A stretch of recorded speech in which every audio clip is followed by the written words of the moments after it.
유형 자산을 배울게요. 유형, 형체가 있다. 자산, 유형 자산의 정의를 이제 먼저 봅시다. 유형 자산이라는 유형 자산은 재화를 생산하거나, 재화 물건이죠. 물건을 만들거나, 용역을 제공하거나, 즉 서비스를 제공하거나, 타인에게 빌려주거나 또는 자체적으로 사용을 목적으로 보유하는 물리적인 형체가 있는데 요거를 1년을 초과해서 사용할 것이 예상되는 자산을 말합니다. 그러니까 잠깐 쓰고 마는 게 아니라 1년을 초과해서 오랫동안 쓴다는 얘기죠. 첫 번째 볼게요. 유형자산의 특징 보시면 1번 이 자산이 되려면 뭐 하려고 갖고 있어야 되냐면 영업 활동에 사용할 목적이에요. 투자 목적도 아니고 판매 목적도 아니고 사용할 목적. 들어가서 장사한다는 얘기야. 영업활동에 사용할 목적. 두 번째, 그래서 따라서 방금 얘기했듯이 투자 목적으로 취득한 자산은 투자 부동산으로 가야 되겠고 판매를 목적으로 갖고 있으면 재고자산으로 가야 되겠다라는 얘기고요. 두 번째, 이 자산은 한 번 쓰고 버리는 게 아니라 여러 회계 기간에 걸쳐 기업에 서비스를 제공합니다. 여러 회계 기간에 걸쳐 기업에게 서비스를 제공해요. 서비스를 제공하려면 미래 용역 잠재력이 있어야 된다는 표현하고 있습니다. 그러니까 이 자산은 여러 회계 기간에 걸쳐 기업에게 서비스를 제공하는데 그러려면 미래의 용역 잠재력을 갖고 있는 자산이어야 된다. 예를 들면 차량. 대표적인 게 이제 여기 속에 들어있는 유형자산 속에 차량도 있고 건물도 있는데 차를 한 대 샀어요. 회사가 뭘로 샀냐? 투자 목적도 아니고 판매 목적도 아니야. 차 타고 다니면서 영업하려고 산 거죠. 그럼 이제 차량 운반구라는 이름을 씁니다.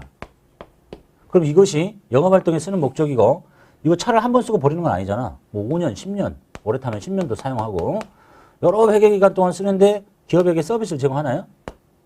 뭔 서비스 제공하냐? 차가 없으면 어떻게 걸어 다니거든요. 버스 타든지 이럴 텐데 차를 타고 다니잖아. 더 편하게 영업할 수 있죠. 그런 서비스를 제공하고 그런 용역 잠재력을 갖고 있는 자산인 거예요. 서비스 제공하는. 자, 그래서 이 용역 잠재력이 존속하는 한 계속 이 차는 갖고 있습니다.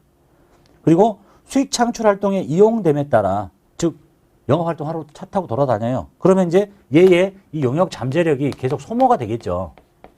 예를 들면 이제 차를 평생 탈 수는 없는 거니까 차가 이제 성능이 뚝뚝 떨어져서 이제 언젠가 못 쓰게 되겠죠. 그런 용역 잠재력이 소모된 용역 잠재력을 비용으로 이제 만들 텐데, 그러니까 사자마자 비용이 아니라 일단 자산으로 묶어놓고 이 용역 잠재력이 소모되는 형태를 계산을 해가지고 비용으로 하는 거예요. 그때 쓰는 이름이 감가상각비라는 겁니다. 좀 어려운 표현인데 감가상각비예요. 뭐 복륜 후생비처럼 용역 잠재력이 소비된 금액을 감가상각비로 인식합니다. 따라서 내용연수란 얘기는 요거예요. 이걸 보고 내용연수라고 그래요. 몇 년 쓸 것 같냐. 이 내용연수가 1년이 안 돼요. 1년 미만인 뭐 공구나 기구, 비품 등은 이렇게 자산으로 묶어놓지 않고 그냥 곧바로 비용 처리합니다. 소모품 비록 해버려요. 사자마자. 왜냐면 1년 못 쓸 거니까. 더 쓸 것 같으면 자산 묶어놓고 그 다음에 비용 처리하시고 그 다음에 이거는 물리적인 형체가 있습니다. 물리적인 형체가 있기 때문에 유형자산이라고 하는 거죠. 형체가 없으면 무형자산이라고 합니다. 무형자산. 그래서 이제 정의 보셨죠? 이런 것이 다 충족이 돼야 유형자산이라고 하는 거고 첫 번째 토지부터 봅시다. 토지가 뭐야? 땅이죠. 그러니까 우리는 그냥 이걸 땅이라고 부르는데 이걸 땅을 토지라고 부르려면 이래야 된다는 거지. 영업활동에 쓰려고 갖고 있고 땅은 여러 회계 기간 정도가 아니죠. 평생이지. 그 다음에 형체가 있고 토지가 형체가 없다고 하는 사람이 있던데 형체가 없어요? 토지가? 만져주잖아. 물리적으로 만지면. 형체가 없는 건 이런 거예요. 특허권. 네? 특허권이 형체가 없다고? 종이가 있잖아. 이게 그 종이가 특허권은 아니죠. 그걸 증명하는 서류지. 특허권이 형체가 없잖아요. 그런 게 무형이에요. 토지, 이제 개정가격 명칭이에요. 이름 알아야 되겠죠? 대지, 임야, 전답, 잡종지 등으로 하며 매매 목적으로 보유하는 토지는 매매 목적이라고? 그 뭐야? 상품이라고 불러야 돼요. 그 다음에 비업무용으로 갖고 있다고요? 영업에 안 쓰고? 그럼 뭐예요? 투자 목적이겠지. 이러면 투자부동산이라고 해야 됩니다. 토지 보셨고요. 그 다음에 건물이라고 있죠? 건물을 무조건 다 건물이라고 부르는 게 아니에요. 건물을 이렇게 부르는 사람도 있고 이렇게 부르는 사람도 있어요. 회사의 영업활동에 사용되고 있는 점포, 창고, 사무소, 공장 등의 건물과 점포, 창고, 사무소, 공장 이런 거. 그 다음에 냉난방, 전기통신 및 기타 부속설비. 요 글씨를 잘라가지고 냉난방을 건물이라고 부른다 이렇게 하면 안 돼요. 에어컨을 건물이라고 부르겠어? 냉난방, 전기통신, 기타 건물을 갖고 있는 부속설비. 이게 건물의 한쪽에다가 에어컨 다는 게 아니라 이 건물의 부속설비인 이렇게 뭐 중앙 집중식 냉난방 시설 이런 거를 다 묶어서 건물이라고 부르더라는 얘기입니다. 따로 뜯어서 내는 게 아니라. 그 다음에 구축물이라고 있죠. 구축물은 자기의 영업활동을 위해서 사용하는 땅 위에 지을 수 있는 건물을 뺀 나머지 것들 다 구축물이라고 그래요. 토지 위에 정착된 건물 위에 교량, 다리, 궤도, 갱도, 정원설비 이런 걸 보고 구축물이라고 한다. 그 다음에 기계장치. 기계장치는 제품의 제조, 생산을 위해서 사용하는 기계장치. 물건 만들 때 쓰는 걸 보고 기계라고 그래요. 그 다음에 운송설비. 이렇게 실어 나르는 거. 뭐 컨베이어, 뭐 자동차 회사 보면 이렇게 컨베이어 벨트에 이렇게 쭉 지나가죠. 차가. 그 컨베이어. 그 다음에 기중기는 이렇게 들어 올리는 거고. 호이스트는 뭐 철강 회사 보면 이렇게 TV에 보면 이렇게 철강 끼워갖고 쭉 뭐 이렇게 들어서 이렇게 올려서 이렇게 옮기는 거 있죠? 그런 거 보고 호이스트라고 합니다. 뭔지 궁금하시면 인터넷 쳐보시면 그림도 보실 수 있는 거니까. 그 다음에 건설 중인 자산. 이 이름이 좀 어렵네. 말 들어보면 짓고 있는 자산 이런 거잖아요. 지금 만들고 있는 거야, 이게. 예? 만들고 있는 상황. 읽어볼게요. 자, 유형자산의 건설을 위해서, 그러니까 예를 들면 이거를, 예? 내가 바로 건물을 짓는 게 아니라 내가 땅 갖고 있잖아요. 예? 토지를 갖고 있는데 여기다가 이제 본사 사옥을 짓고 싶어. 그럼 내가 건설업자가 아닌데 집을 지을 수 있겠어요? 이제 건설업자하고 이제 계약을 맺어야 되겠죠. 도급 계약을 맺어서 이 10층짜리 짓는데 얼마 걸리면 돈 얼마냐? 한 10억이면 지어 드릴게요. 이렇게 했다 칩시다. 그러면 이제 얘가 건설업자가 얼마 걸려? 2년 걸리는데요. 그래, 그러면 2년 동안 열심히 지어갖고 와. 그럼 10억 줄게. 그럼 누가 짓겠어? 말도 안 되지. 계속 돈을 줘야 돼. 다 지었는데 건물이 마음에 안 드는데 안 사버리면 어떻게 할 거야? 그래서 이제 하여간 건물을 짓기 위해서 돈이 들어가는데 자기가 직접 지으면 재료비, 노무비 이렇게 계속 돈을 쓸 거예요. 그래서 이렇게 하는 거지, 이제. 돈을 계속 나가는데 현금 뭐 1억씩 나가. 여기다가 돈 먼저 주면 보통은 상품 살 때 선급금 했잖아요. 이건 선급금이 아니라 건설 중인 자산 이렇게 처리하는 거예요. 성격은 선급금하고 비슷해. 근데 선급금은 위치가 어디예요? 당좌자산이잖아요. 응? 그러니까 당좌자산인 것을 사기 위해서 돈을 먼저 줬을 땐 선급금을 쓰는 거야. 즉 당좌자산은 뭐야? 보통은 상품이나 뭐 원재료를 사기 위해서 돈을 먼저 주는 거잖아. 그거 다 당좌자산이잖아요. 근데 얘는 유형자산을 사는 거잖아. 만들고 있잖아. 그러니까 선급금은 당좌자산이니까 안 되니까 유형자산 쪽에 있는 이름을 쓰는 거예요. 성격은 선급금하고 거의 비슷해. 근데 위치가 유형자산을 취득하기 위해서 돈을 줬기 때문에 유형자산에 있는 건설 중인 자산을 쓰는 겁니다. 그 다음에 유형자산 건설 위해서 들어간 재료비, 노무비, 경비로 하는데 또 내가 짓지 않고 남한테 돈을 주면 뭐 도급금에 이렇게 계속 돈을 주는 거예요. 건설업자한테. 그리고 나서 건물이 완공이 되면 이제 건물 이렇게 만들고 한 10번 줬다 칩시다. 10억짜리 건물이고 요 줬던 금액을 다 빼는 거야.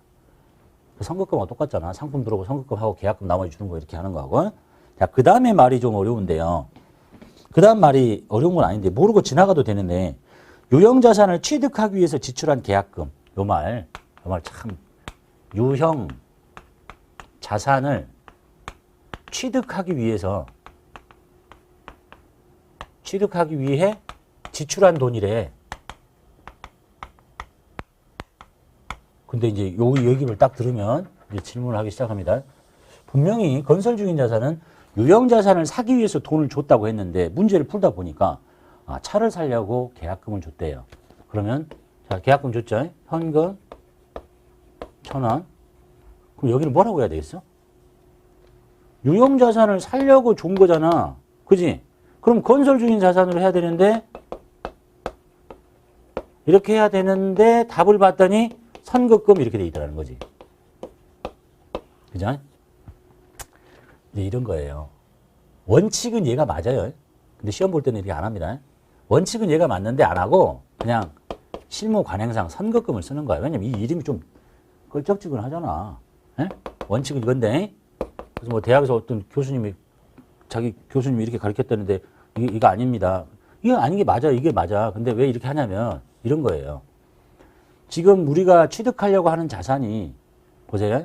상품을 사려고 돈을 먼저 주면 상품은 재고자산이에요. 재고자산이 들어올 거죠.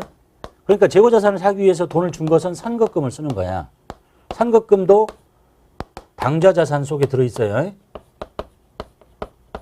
당좌자산 밑에가 재고자산이잖아. 그럼 결국 얘는 유동자산이잖아요. 둘 다. 그러니까 외부에 보고될 때 이 상품인 재고자산을 사기 위해서 선급금은 당좌자산을 쓰면 결국은 취득이 아직 안 됐다 하더라도 선급금을 쓰고 있으면 유동자산에 보고가 될 텐데 내가 지금 살려고 하는 건 뭐야? 차량이야. 차량 운반고는 유형자산이란 말이에요. 유형자산을 주기 위해서 돈을 먼저 줬는데 이거를 당좌자산 쪽에다 보고해버리면 얘는 비유동자산인데 그 돈이 유동자산에 적히는 문제가 생기는 거예요. 그래서 이걸 사기 위해서 돈을 줬을 때는 건설 중인 자산이라는 이름을 써서 같은 유형자산에 포함되도록 보고하는 거예요. 그런데 그런 건 논리적으로는 맞아요. 근데 이게 차를 사기 위해서 계약금을 줬어요? 근데 그 차가 1년 있다 들어오냐? 그것도 아니잖아. 금방 들어오잖아. 그러니까 재무상태표에 걸려 있을 때가 문제인 거지. 그렇지 않으면 실무 관행상 그냥 선급금 줬다가 들어오면 차 받고 선급금 뺀 나머지만 그냥 주면 되는 거지. 뭐 이렇게 건설 중인 자산 이름, 이렇게 보기도 좋지 않은 이름을 쓰느냐 이런 얘기거든요. 원칙은 건설 중인 자산이 맞지만 자격시험을 보실 때는 요 말 유형자산 취득하기 위해서 지출한 돈 원칙은 건설 중인 자산 이렇게 쓰는 게 맞지만 실무상 금방 차가 들어오니까 그냥 선급금 썼다가 선급금 빼버리고 차를 빼버리면 돼요. 근데 만약에 어떤 자산을 취득하는데 기간이 긴 거야. 뭐 건물같이 어떤 또 기계장치같이 자 여기서 돈을 주면서 제작을 시켰는데 이게 금방 들어오는 게 아니라 이렇게 있다 들어와. 그러면 얘는 분명히 건설 중인 자산을 써야 되고 차를 사는데 돈 주자마자 금방 들어오잖아 차가. 그럼 뭐라 건설 중인 자산 썼다가 없을 거야. 그냥 원칙은 아니지만 이렇게 굳어진 관행이라고 보시면 돼요. 그래서 요 말 어떤 그래서 시험에서는 어떤 유형자산을 취득하는데 상당한 기간이 이렇게 걸렸을 때, 그래서 재무상태표에 이렇게 계속 걸렸을 때는 요 이름을 쓰고, 그렇지 않고 우리 일반적인 시험에서 그냥 차 사려고 계약금 줬다, 뭐 컴퓨터 사려고 계약금 줬다, 그럼 다 그냥 선급금 쓰시면 돼요. 건설 중인 자산 쓰는 게 아니라. 이해되셨죠? 자, 그래서 이제 완료가 되면 본 계정으로 이렇게 딱 대체시키는 거예요. 그 다음에 나머지 거, 차량 운반구, 차죠? 그 다음 비품, 뭐 컴퓨터나 이런 것들 말합니다. 지금 우리가 흔히 많이 쓰는 건 토지, 건물, 뭐 기계장치, 그 다음에 건설주의자는 그거 잘 안 쓰고 차량 운반구, 비품. 그 다음에 기계장치를 이렇게 착각하시는 분 있다. 시험 문제도 한번 이렇게 이런 문제 나. 자, 직원의 복리후생을 위해서 노래방 기계를 샀어요. 노래방 기계를 샀는데 이 노래방 기계가 300만 원이야. 그럼 이제 돈 줬겠죠, 현금이. 현금 300만 원 줬는데 여기를 뭐라고 쓰느냐는 얘기야. 노래방 기계? 노래방 기계? 기계장치. 기계장치가 아니에요. 노래방 기계가 기계장치면 뭐 기계 아닌 게 뭐 있어. 컴퓨터도 기계장치고 핸드폰도 다 기계장치인데 이 기계장치는 물건을 만들기 위해서 사용되는 걸 기계장치라고 부르는 거예요. 우리가 눈으로 보는 기계적인 장치를 기계장치라고 부르는 게 아니라. 다음 페이지 볼게요. 자, 유형자산의 과목은 지금 봤듯이 이렇게 나열을 했는데 업종의 특성을 반영해서 새로 만들 수도 있고요. 별로 중요하지 않으면 통합할 수도 있습니다. 꼭 여기 있는 게 그냥 그것만 써야 되는 게 아니라 당해 기업이 속한 업종의 특성상 특정 유형자산의 비중이 굉장히 커요. 그리고 중요해. 그러면 별도의 과목을 신설하고 중요하지 않아요. 그러면 통합해서 적절한 이름을 쓸 수도 있다. 예를 들면 대한항공의 항공기를 뭐라고 불러? 건물이라고 불러? 건물 아니지. 구축물이라고 불러? 아니잖아. 기계장치라고 불러? 그걸 가지고 뭐 사람 만드니? 그것도 아니잖아. 그러면 그냥 항공기 이렇게 만들면 된다는 얘기고 해운회사는 선박 이렇게 만들어 쓰시면 되고 반면 기계장치의 비중이 크지 않은 서비스 업종의 경우에는 예를 들면 무슨 커피숍에 커피 기계 있죠. 커피 짜는 만드는 기계 그걸 기계장치라고 할 필요 없이 그냥 기타의 유형자산이라고 이렇게 묶어서 분류할 수도 있다는 얘기입니다.